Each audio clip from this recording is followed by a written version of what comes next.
Les problèmes de santé mentale sont en forte hausse chez les jeunes. Triste réalité des temps modernes que l'on traite à coups de médicaments, beaucoup trop de médicaments. Émilie Proto-Dupont aurait aussi aimé plus de soutien et moins de pilules lorsqu'elle a touché le fond du baril. J'ai souffert de viol dans la rue, etc. Et les réponses ont été médicamentées, ce qui m'a causé évidemment plus de tort que de bien. Il est donc impératif d'avoir une autre approche et les associations réclament la mise en place d'une commission. Les problèmes de détresse psychologique et puis de comportement sont le résultat d'un cerveau défectueux. Et on ne tient pas du tout compte des conditions de vie dans lesquelles les jeunes se trouvent.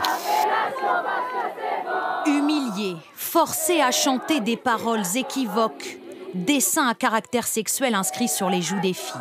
C'est pourtant interdit, mais chaque année, ça recommence. 250 élèves infirmiers bizutés au CHU de Toulouse. Un bizutage rituel connu de tous, mais au sein de l'école, selon cette étudiante, le sujet est tabou.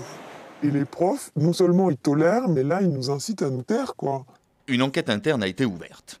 Pas de procédure judiciaire ouverte. Pourtant, le bizutage est un délit puni par la loi. Quand un joueur de foot professionnel change de club, on le sait, il doit obéir à certaines règles. Eh bien, figurez-vous que c'est un peu pareil chez les plus petits. C'est le cas de ce jeune joueur. Il a 12 ans, aimerait bien jouer avec une autre équipe, mais voilà, sa demande a été trop tardive.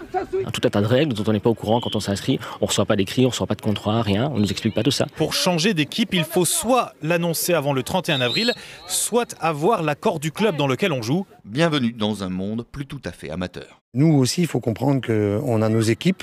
Elles étaient créées à une semaine du championnat. C'est un lieu à vous couper le souffle. Une cabane cachée dans les rochers du massif appenzellois de l'Alpstein. Cachée, plus vraiment.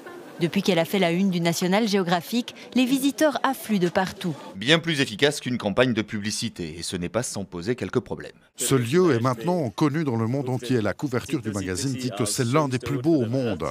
Débordée, la famille qui gère l'établissement depuis 2 générations a décidé de s'en aller. Car au final, trop de touristes tuent le tourisme.